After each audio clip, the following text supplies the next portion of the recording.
Hello all of you, welcome to my channel. ఈరోజు మన topic ఏంటి అని అంటే, మనం కష్టాన్ని ఇష్టంగా మార్చుకుంటే విజయం మన సొంతం అవుతుందండి. ఆ టాపిక్ గురించి అయితే ఈరోజు మనం డిస్కస్ చేసుకుందాము. కష్టాన్ని మనం ఇష్టంగా మార్చుకోవడం వల్ల మన లైఫ్ అనేది ఎలా టర్న్ అవుతుంది, అందులో మనము ఈజీగా మూవ్ ఆన్ ఎలా అవ్వచ్చు. అండ్ నా జీవితంలో జరిగిన కొన్ని విషయాల్ని కష్టాన్ని ఇష్టంగా మార్చుకోవడం వల్ల కొన్ని మిరాకిల్స్ కూడా జరుగుతాయండి. అవి ఏంటి అనేది అయితే ఈ వీడియోలో డిస్కస్ చేద్దాము. ఫస్ట్ ఆఫ్ ఆల్ ఏంటి అని అంటే, మన ఎవ్రీడే మ్యాక్సిమమ్ ఆఫ్ పీపుల్, ఎవరమైనా సరే మ్యాక్సిమమ్ ఆఫ్ పీపుల్కి ఏంటి అంటే వాళ్ళు చేసే వర్క్ అనేది పెద్ద ఇష్టంగా ఉండదన్నమాట. కాకపోతే ఫ్యామిలీ కోసం అండ్ లైఫ్ మూవ్ ఆన్ అవ్వడం కోసమే వాళ్ళకి ఇష్టం లేని వర్క్ని కష్టంగా అయితే చేస్తూ ఉంటారు. కానీ ఇక్కడ మనం గమనించుకోవాల్సిన విషయము, మనం తెలుసుకోవాల్సిన విషయం ఒకటి ఉందండి. ఏంటి అని అంటే, ఏ వర్క్ అయినా సరే, అది మనం ఇంట్లో చేసే వర్క్ అయినా కానీ, బయటికి వెళ్ళి చేసే జాబ్ అయినా కానివ్వండి, లేదా ఒక బిజినెస్ అయినా కానివ్వండి, ఏదైనా సరే మనం చేసే పనిని ఎప్పుడైతే మనము ఇష్టపడి చేస్తామో అప్పుడు మాత్రమే దాంట్లో మనకి ప్రతిఫలం కూడా అలాగే వస్తుంది. ఎప్పుడైతే మనం చేసే పనిని ఇష్టంతో కాకుండా కష్టంగా చేస్తూ ఉంటామో, మనం ఎంత కష్టపడినా దానికి ప్రతిఫలం అయితే రాదు. అంటే మనం ఏదైనా ఒక విషయం చేస్తున్నాము అని అంటే ఆ విషయానికి సంబంధించి, లేదా ఒక పని చేస్తున్నాము అంటే ఆ పనిని ప్రతి క్షణం కూడా ఎంజాయ్ చేస్తూ ఇష్టంగా ఎప్పుడైతే మనం కష్టపడతామో అప్పుడు దానివల్ల వచ్చే ప్రతిఫలం కూడా చాలా మంచిగా ప్రతిఫలం అయితే వస్తుందండి. ఫర్ ఎగ్జాంపుల్, నా లైఫ్లో జరిగిన ఒక్క విషయంని నేను మీతో షేర్ చేసుకుంటాను. అదేంటి అని అంటే, ఫ్యూ ఇయర్స్ బ్యాక్ యాక్చువల్లీ నేను ఏంటి అని అంటే ఒక abacus and Vedic maths టీచర్నండి.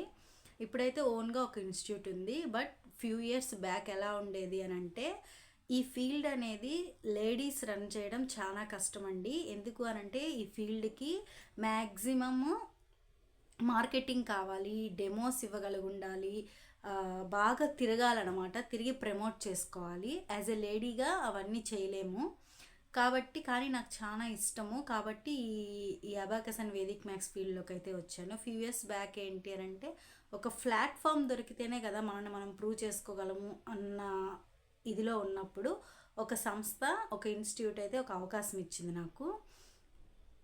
Join అయ్యాను. ఆ సంస్థలో చేయడం అనేది ఎంత కష్టము అని అంటే, వాళ్ళు పంపించిన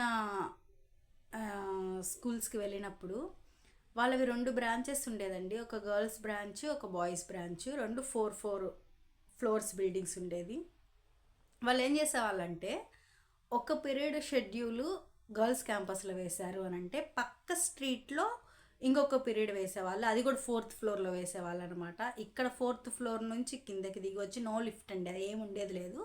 కిందకి దిగి వచ్చి మళ్ళీ నెక్స్ట్ స్ట్రీట్ దాకా నడిచిపోయి మళ్ళీ అక్కడ 4 ఫ్లోర్స్ ఎక్కితే సెకండ్ పీరియడ్ అక్కడికి వేసేవాళ్ళు. మళ్ళీ థర్డ్ పీరియడ్ మళ్ళీ ఈ క్యాంపస్కి, 4th పీరియడ్ ఆ క్యాంపస్కి, అట్లా 8 పీరియడ్స్ అలాగే వేసేవాళ్ళు అనమాట.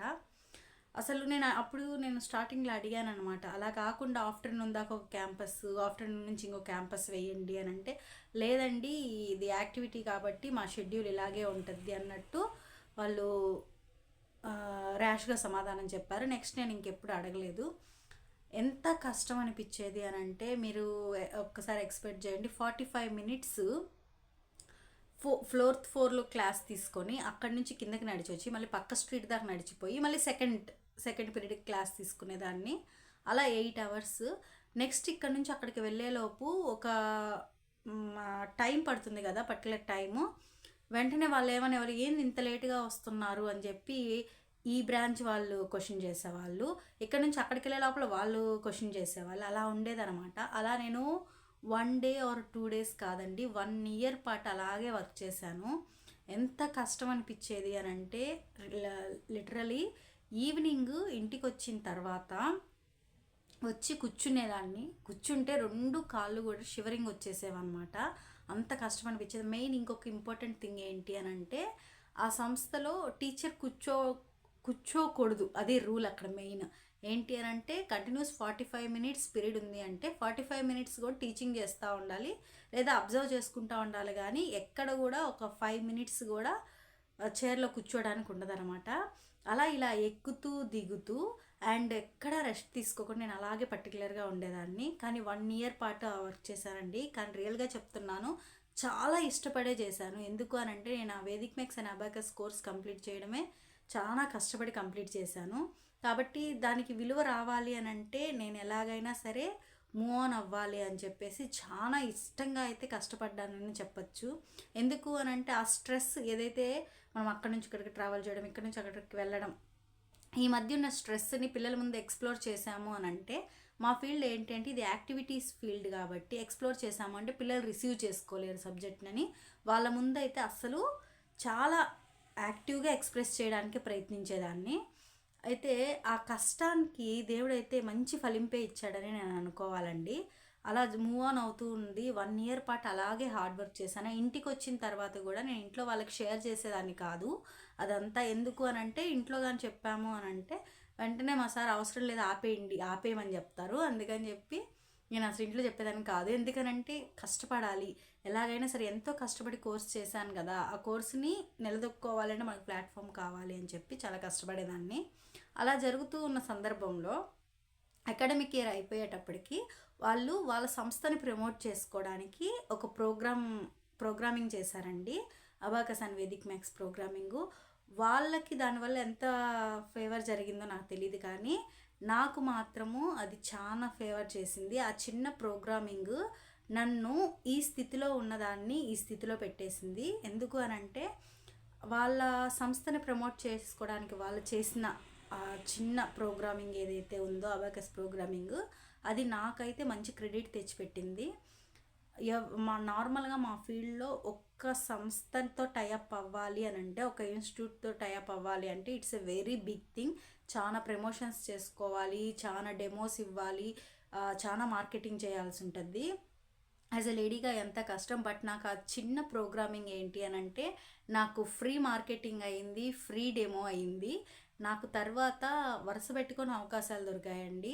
అంటే వాళ్ళ టైమింగ్స్ ప్రకారం నేను షెడ్యూల్ వేసుకునే స్థితి నుంచి నా టైమింగ్స్ ప్రకారమే వాళ్ళు టైం టేబుల్ రెడీ చేసే స్టేజ్కి అయితే దేవుడు నన్ను తీసుకుపోయి ఉంచాడు. తర్వాత ఆ క్షణం నుంచి ఇంకెప్పుడు వెనక్కి తిరిగి చూసుకోలేదు. ఎందుకంటే ఆ 1 ఇయర్ పడిన స్ట్రగుల్స్ అంతా ఎలా పోయిందో కూడా తెలీదు ఆ బాధ. ఎందుకనంటే మంచి స్థితిలో ఉంచేశారు. ఓన్ స్కూల్స్ నాకే రావడం మొదలయ్యాయి. అలా అలా అలా నేను ఓన్గా ఒక ఇన్స్టిట్యూట్ని పెట్టుకొని నేనే ఓన్గా దాన్ని నడిపించుకునే స్థితికి అయితే నా ప్రయత్నం సాగుతూ వచ్చింది. ఇవన్నీ ఎక్కడ సాధ్యమయ్యాయి అని నేను మంచిగా నమ్మేది ఏంటి అని అంటే కష్టం. నేను ఆ కష్టాన్ని ఇష్టంగా అనుభవించాను. ఎక్కడ కూడా ఏ పాయింట్ ఆఫ్ వ్యూలో ఆ 1 ఇయర్ నా ప్రయాణంలో ఏ క్షణం కూడా ఎందుకు నాకు ఇంత బాధలు, నాకు అవసరం లేదు, నేను గివప్ ఇచ్చేద్దాము ఎందుకు అని చెప్పి అయితే ఏ మినిట్ కూడా అనుకోలేదు. నెక్స్ట్ ఆ విషయాన్ని కూడా నేను ఎవరితో షేర్ కూడా చేసేదాన్ని కాదు. ఎందుకంటే నా భయం, ఒకవేళ షేర్ చేస్తే వద్దు ఆపేయమంటారేమో, నేను ఇంత కష్టపడి చేసిన కోర్స్ ఏదైతే ఉందో దాని మధ్యలో వదిలేయాల్సి వస్తుందేమో అని చెప్పి షేర్ చేసేదాన్ని కాదు. 1 ఇయర్ పాటు అలాగే హార్డ్ వర్క్ చేశానండి. బట్ ఆ హార్డ్ వర్కే నన్ను ఆ కష్టం, కాకపోతే ఆ కష్టాన్ని కూడా ఇష్టంగా చేశాను కాబట్టి అది నన్ను 1 ఇయర్ తర్వాత నాకంటూ ఓన్గా నేను నిలదొక్కుకోగలిగే స్థితిని అండ్ అవకాశాలని ఆ కష్టమే ఇచ్చిందని నేను నమ్ముతాను. ఇలా ప్రతి ఒక్కరూ వాళ్ళ జీవితంలో వాళ్ళు చేసే ప్రతి పనిని కూడా ఎప్పుడైతే ఇష్టంగా చేయడం మొదలు పెడతారో ఖచ్చితంగా గాడ్ అయితే అవకాశాలు ఇవ్వడం మొదలు పెడతాడు. మన పనిని మనము, అది ఏ పనైనా సరేనండి, అది ఇంట్లో పనైనా సరే, లేదా మన ప్రొఫెషన్ అయినా సరే, మన పర్సనల్ లైఫ్లో అయినా సరే, మనం చేసే పనిని ఎంత కష్టమైన పనినైనా సరే మనం ఇష్టంగా ఎప్పుడైతే స్వీకరించుకొని చేస్తూ మూవ్ ఆన్ అవుతామో లైఫ్లో అయితే గొప్ప స్థితిలో ఉంటామని నేను నమ్ముతాను. దానికి ఎగ్జాంపుల్ అయితే నేనేనని నేనైతే భావిస్తాను. ఈ వీడియో మీకు కొంచెమైనా యూజ్ అయ్యి ఉంటే లైక్ చేయండి, షేర్ చేయండి, సబ్స్క్రైబ్ చేసుకోండి. Thank you so much for watching.